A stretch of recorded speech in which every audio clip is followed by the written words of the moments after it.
Assalamualaikum warahmatullahi wabarakatuh. Halo pemirsa, kembali lagi dengan saya, Mutaji. Saya mahasiswa jurusan Komunikasi dan Penyiaran Islam Fakultas Dakwah UIN Sultan Maulana Hasanuddin Banten. Pada video kali ini, saya akan membuat learning jurnal mata kuliah Teknik Reportase dan Investigasi Berita yang dimana diampu oleh Bapak Dr. Adi Kusuma MSc. Pada video kali ini, saya akan membuat video pembahasan yang dibahas oleh kelompok kedua. Selamat menyaksikan.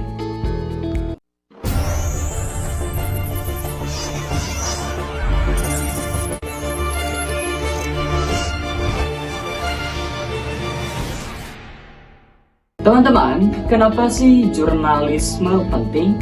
Jurnalisme bukan cuma soal yang berita, tapi jadi salah satu pilar penting demokrasi. Pers punya fungsi untuk kontrol sosial, mengawasi kekuasaan, dan kasih informasi yang dibutuhkan masyarakat buat ambil keputusan. Kalau pers gagal dalam menjalankan tugas ini, bisa muncul krisis kepercayaan publik. Karena itu, jurnalisme dituntut profesional, berpegang pada kebenaran, objektif, dan akurat. Nah, teman-teman, kalau kita lihat ke belakang, jurnalisme itu sejarahnya sangatlah panjang. Di dunia dimulai dari Acta Diurna di Roma kuno. Lalu ada mesin cetak di Gutenberg tahun 1440 yang bikin penyebaran informasi jadi cepat. Abad ke-19 muncul Yellow Journalism di Amerika yang akhirnya bikin wartawan sadar pentingnya tanggung jawab sosial. Di Indonesia, pers jadi bagian dari perjuangan bangsa, mulai dari surat kabar milik Belanda, lalu muncul Medan Prijaji oleh Tirto Adi Suerjo yang jadi pelopor pers nasional. Pers dulu jadi alat perjuangan bangsa, bukan sekedar media hiburan. Setelah reformasi 1998, pers Indonesia masuk ke era baru yang lebih bebas setelah dihapusnya SIUPP.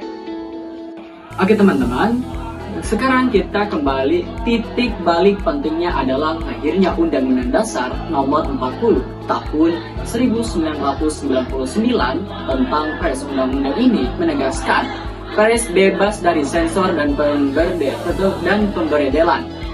Pers berfungsi sebagai media informasi, pendidikan, hiburan, dan kontrol sosial. Wartawan dilindungi secara hukum dalam menjalankan profesinya. Teman-teman, tapi kebebasan ini bukan tanpa batas. Undang-undang pers juga mewajibkan adanya tanggung jawab sosial, termasuk melayani hak jawab dan hak koreksi bagi pihak yang dirugikan. Nah, selain itu teman-teman, selain undang-undang, ada kode etik jurnalistik yang jadi pedoman moral wartawan. Nah, isinya nih teman-teman, yaitu berita harus faktual, akurat, dan berimbang. Wartawan tidak boleh mencampur fakta dengan opini, dilarang menerima suap atau menyalahgunakan profesi. Dan yang terakhir, kalau ada kesalahan nih teman-teman, wajib ralat dan minta maaf. Nah, jadi teman-teman, kode etik ini penting banget buat jaga integritas dan kepercayaan publik terhadap media.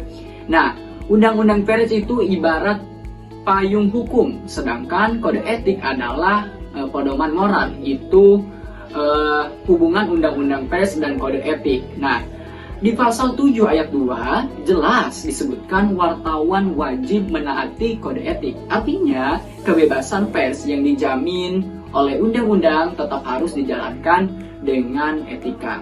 Nah, teman-teman, Dewan Pers hadir sebagai lembaga yang memastikan aturan hukum dan kode etik bisa ditegakkan. Nah, sekarang teman-teman, tantangan baru muncul di era digital, yaitu media sosial bikin berita menyebar, tapi juga bikin hoax gampang viral. Nah, disinilah profesionalisme jurnalisme diuji. Harus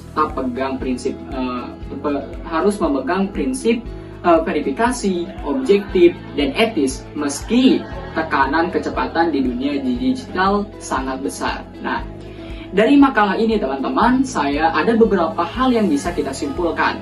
Pertama, sejarah pers di dunia maupun Indonesia menunjukkan bahwa pers selalu punya peran penting dalam perubahan sosial dan politik, sampai akhirnya melahirkan sistem pers modern.